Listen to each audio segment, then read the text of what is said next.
life I've barely spoken. Your words have been so broken. I've been under your hypnosis. Why did I sip that potion? I'm so done with holy ghosting.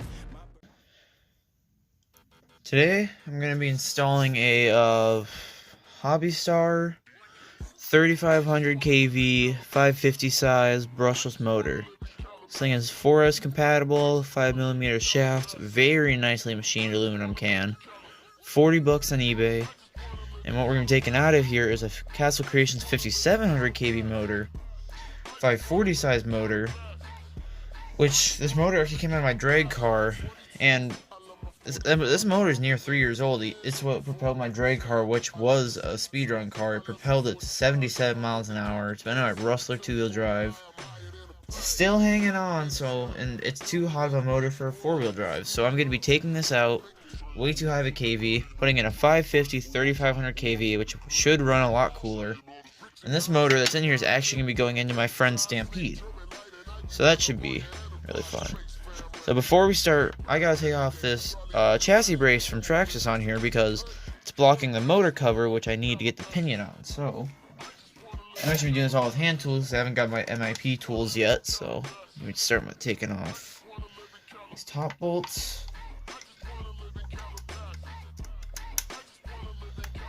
Which this chassis brace, yeah, is great, but it's annoying to get to the receiver box. It's annoying to basically get to everything that's vital. But it does really help with stopping the center drive shaft from breaking, which is really, really nice. I moved it a little bit. I wish I had my power tools on me. And then, and also since the stock motor shaft is a 3.17mm shaft, and this new motor is a 5mm shaft, I'm going to be replacing with a ProTech 11-tooth, ProTech 11-tooth 32 pitch, which is mod 1, but it's the same as 32 pitch, 5mm bore pinion gear. And it's ProTech, so I'm hoping it'll be nice and strong, because most ProTech products are very good. And right now what's in here is just a traxxas 11-tooth. And also another thing with this being a lower kV motor, it'll help with temps, because with 4-wheel drives, generally you want to stay around 30, no more than 4,000 kV, which don't quote me on that, that's just a rough limit.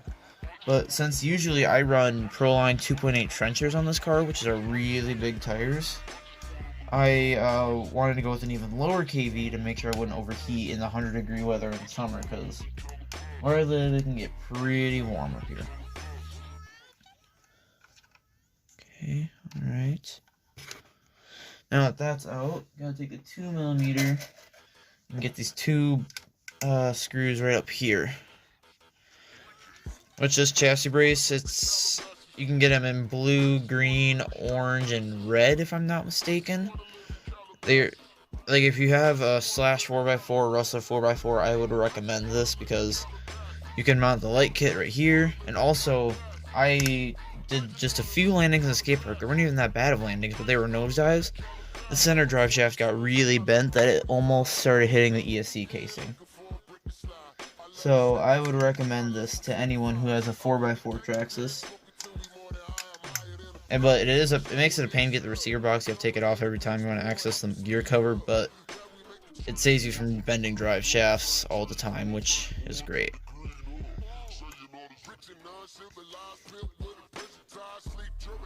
And also with this, I already did take off the fan just to make my life a little bit easier. But me putting that back on, it's GPM 35mm fan mount with another ProTech product, a ProTech 35mm ESC fan, high voltage. This thing pumps out some air, and then I also have some Racing fans on my Traxxas drag car. But these ball bearing fans work really well.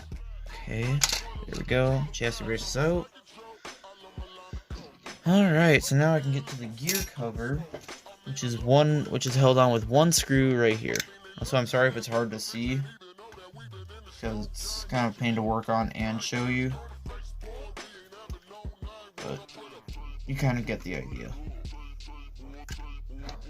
So then, once I get this off, I just gotta take off one screw on the top and unplug the bullet plugs from the ESC, which I am running a Castle Creation Sidewinder 4 in here, which I eventually plan. Oh, well, that's nice. Just launched my hex driver. Okay, take that out. Take this gear cover off. And that pinion gear's a little rusted. Now what I'm gonna do is unplug these bullet plugs, which are in here pretty good because Castle's got really tight bullet plugs, I've noticed. There we go, that's one. That's two. At least I knew these weren't coming out. Come on. And that's three. Okay, alright. So now, I'm actually going to flip this around so you can see what I'm doing now.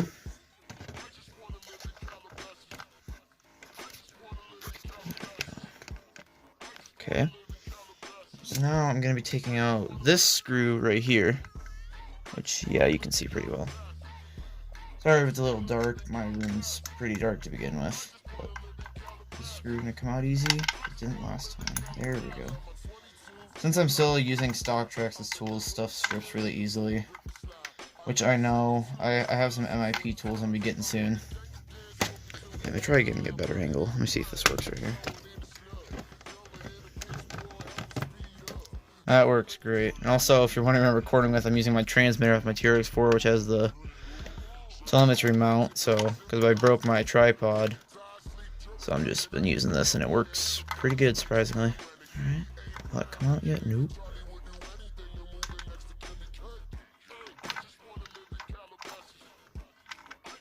Okay, and take that out with the fixed gear adapter. Set that to the side. And what we can do next is pull this motor out. Alright, and then I gotta take off these two screws to release the motor mount. Which, hopefully these aren't stripped. Oh, I did put a lot of thread locker on these. Because I remember I was bashing at the skate park and I had these keep backing out. So, is this one stripped? Please do not be stripped. Oh, it's stripped. Might be going off camera here for a bit to get this off.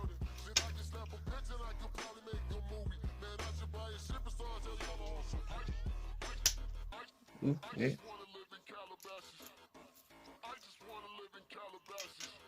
Oh, we're good. Oh, it's not stripped. But MIP tools, I can't wait till I get those, because some people say they've been able to get out stripped out screws with those, so hopefully that'll be the case, because since I run stainless steel screws in all my cars except for the drag car, because that does not see water or snow. So I use the hardened steel screws, but these stainless steel screws strip really easily, especially for cheap tools, so if you're running stainless steel screws, I especially recommend you get MIP. Because they are pretty much the best tools out there. You will never have a problem with MIP. Ugh, it's a little gross, but yeah, it's out. So clean this off really quickly, get all the grime and stuff. And then, yeah, this is the old motor. I'm gonna save this, give this to my friend, put it in his Stampede. So yeah, I'll set this off to the side and get this plate and bolt it up to the new motor. Which you kind of want to guess what angle you're going to have it at. It looks like I can have a bit longer screws, because I had to run really short screws with the Castle motor. So I'm going to get some longer countersunk screws. Then the more threads, the more bite onto the motor. Let's see how far these thread in. I want to see. Sorry I'm not showing you this right now, it's just easier to do off the camera.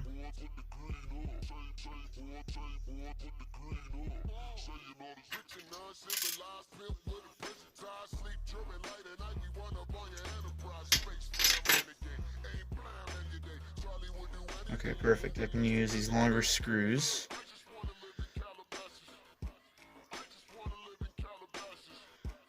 Let's thread this. And then these are the screws I'm going to be using, which are double the length of the old ones. and kind of gauge where you're gonna have the motor at. So I want this to be slightly tilted, which means, oh, where'd that motor mount go? There we go. Drop that. So then, since this is gonna be the top, this is kind of how it's gonna be angled. You kind of want to guess where you're gonna want it at, which I think if I mount it to these two holes right here, this is where I'm gonna want it. So now what I'm gonna do is get these two screws ready, which my thread locker is almost empty, so I just cut this in half. Oh, I dropped that. I'll get that later. I'll just use this other one, which I'm just gonna take a dab of thread lock and put it on the threads, because when you're bashing, screws do like to come loose. Just, you know, a little dab like that, not much. Just enough so it won't come off if you're really aggressively driving. Which, with this car, it's the main reason I built this car, is to be an aggressive driving car. So then, get your 2mm and bolt your motor to your motor mount. Get this first one started. Don't tighten it down all the way until you've tightened both the screws. I'm just gonna grab another screw because I don't feel like, actually oh, it's right there. I'll grab that. And also I've reprogrammed this Castle ESC to have 10 degrees of timing. And then I have the LiPo cutoff set not too low. I have it set at 10.8 volts, so it'll shut off when it's at 3.6. You can usually drain these LiPos down to 3 volts, but I prefer to be a little safer. I've always been extra safe with my LiPos, that's why they last so long. Which most people aren't, which I don't think is a good idea, because LiPos can burn your house down if you're not safe, which, if you're new to LiPos, I always recommend you watch a video on how to properly take care of them, because if you don't, you could end up burning your house down, which would not be a fun time. Because I run Hobbymate LiPo bags, which you could, if you have a bit more money, I would get a bat safe LiPo box, which is $60, but it's a fireproof box to keep your LiPos in. But I just have a Hobbymate bag, which they've been proven to hold a fully charged 3-cell and not explode. So I got the new motor mount bolted onto the motor. So now what I'm gonna do is get this pinion on here. Actually, here I can just show you like this.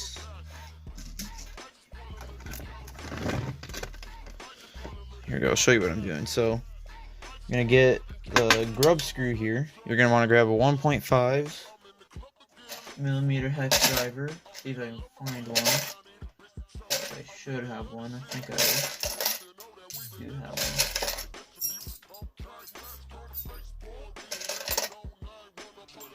I don't know where it's my 1.5. Oh, alright, there it is. So take your 1.5, put it on the end of your grub screw, and then take a dab of thread lock. You always want to put the thread lock on your grub screw. So then get it started in it. Come on. There we go. Now it's going in an angle. Let me see, get it going on straight. Okay. Alright. So then we're going to slide it onto your motor. Get it to where it's not tight, but it'll slide nicely. Like, so it'll turn your motor, but it'll slide nicely on here. So when you get in the car, you can adjust to have your pinion on properly. See, look, it still grips onto the motor, but it slides back and forth yet. So now what I'm going to do is we're going to put this into the car. So, what I'm going to do is take right here, take this little keyed section, put that into that screw down right there, which lines up pretty easily. Okay, alright, then what you're going to want to do is grab your fixed gear adapter, which I have an 11-2, so I have it on the second hole right here. Get that lined up, put that on, and start threading it on. And take your 2mm and sink this down. Try to get as much start as you can by hand. And then get started threading in. These are some really big motor wires. There was 13 gauge in there before. So now we're upgrading to 12 gauge, which is a bit thicker wire, so it should provide plenty of current for this big motor, because this is going to be providing a lot of power to this car. Which, since it's a lower kV, it is going to have less power overall, so less top speed. So I'm going to lose a few mile an hour, but I'm going to have a lot lower temps, and I'm going to have more torque, which is going to be great. So now it's sunk, make sure your motor is nice and tight in. Yep, no movement. And then now what you're going to want to do is the trickiest part. Well, not really the trickiest part. Here, I'll flip it back around. So, like, which... gonna be hard to see, but down in there, your pinion, actually I'll just move it over here, it's gonna be easier, but basically you're gonna be aligning your pinion gear with the spur gear. So slide it on, come on.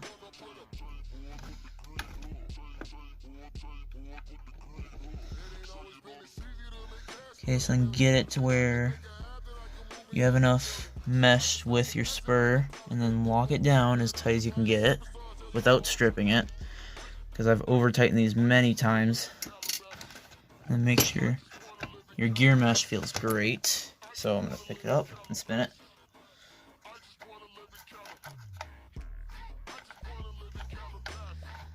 Okay, that's a problem. Okay, so my grub screw is actually contacting the spur, which is making it lock up, which is, you don't want that, so that means you just loosen it and back it off just a little bit. So just wiggle it back just a little bit.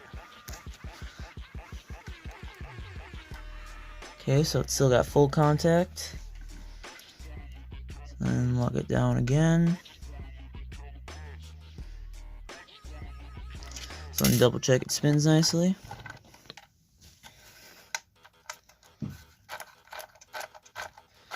Good enough. The spur is kind of messed up, so it's not going to be perfect, but yep, you got a little bit of wiggle, which is what you want. Yep, and also my diff gear is kind of messed up in the back, so it's causing it a little resistance, but yep, that looks good. So now what we're going to do is plug these motor wires in. So now we're going to plug this middle one in first, which goes in right here in the middle hole. It's going to be a little tight.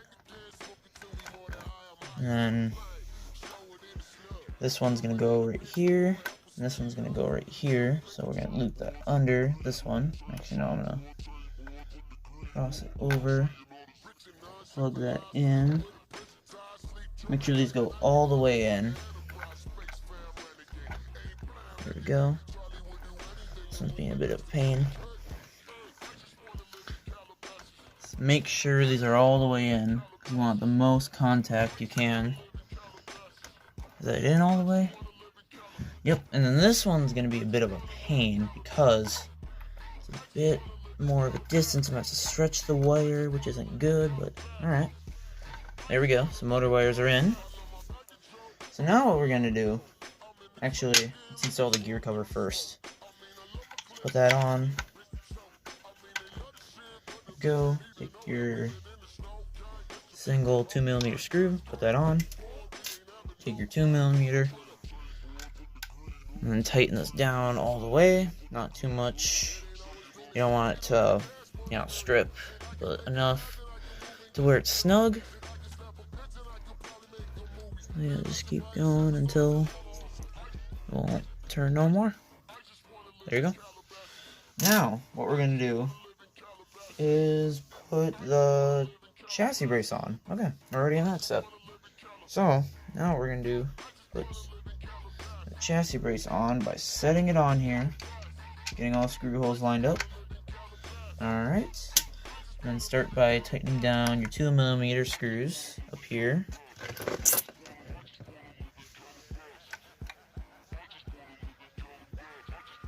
Just get them until they're snug, don't strip it out, because this is going into plastic, and if you strip the screw out, it's going into the chassis, which means you're going to have to replace the entire chassis. That's if you don't, just send it, put super glue in it, which I've done a few times where I've stripped the screw hole and just put a dab of super glue and it holds the screw.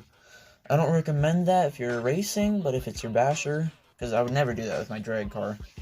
But if it's just a basher, go for it. Because these cars, they're just meant to have fun with, but... So, enough to get them up and running. And you want to especially make sure these screws are nice and tight, because this is what's stopping the chassis from folding in. So I'll get those tight. And move back here.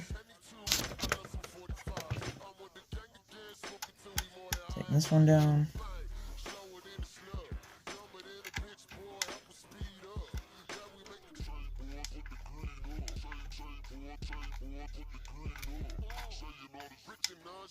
Also, sorry if the video quality isn't that good. I need to get better lighting and a better camera. But I'm just recording with my cell phone, which gets the job done.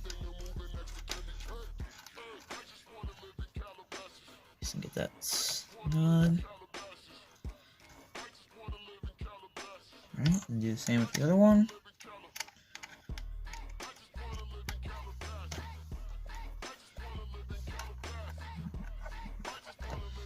And also, this is probably kind of silly to be talking about, but when I ordered this motor, this is the first RC company that actually includes just little snacks in their packages. They just included they included a sucker in their package, which I thought was kind of cool because I've never seen anybody do that with any, and I've ordered a lot of parts. Okay, now that the chassis brace is on, we're gonna take this fan mount, clip it around the motor. Go. Now we're gonna take the fan itself and slide that into the fan mount. Clip it on. There we go. And then take the two JST ends, plug it in, and I'm gonna grab a zip tie quickly, secure that on. Even though it's far away from the drive shaft, you still want to make sure it's not gonna go anywhere. So get a zip tie.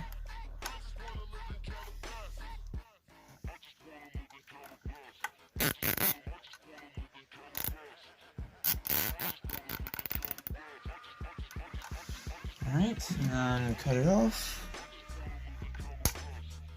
And just try to turn it and hide it. There we go. That's a successfully installed Hobbystar motor. Now what we're going to do is turn it on and make sure it works.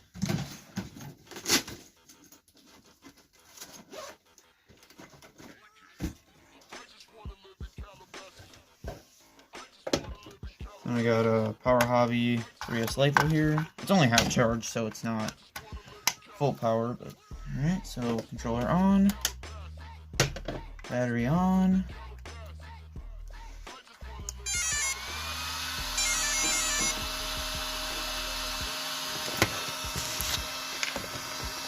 Support it on a stand here.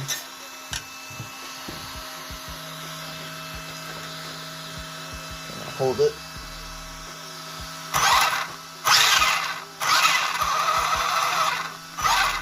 It's spinning the wrong way, which means I'm going to go in the Cast Creations app and reverse motor rotation.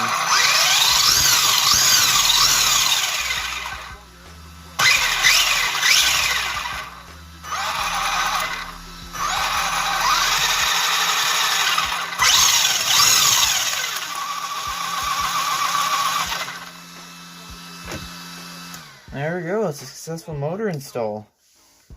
And that noise you're hearing is my diff gear, because the rear diff got screwed up, and I'm just running it till it falls apart because it's already hurt. So the internal diff gears are fine, just the ring gear is what's screwed up. So I'm going to go into the Cast Creations app, reverse the motor rotation, because I could swap the motor wires, but they were such a pain to get in there to begin with. I don't really feel like taking them out. So that's a successful motor install. If you want any link to any of the parts I used, or anything that's in this video, let me know. And I'll see you next video.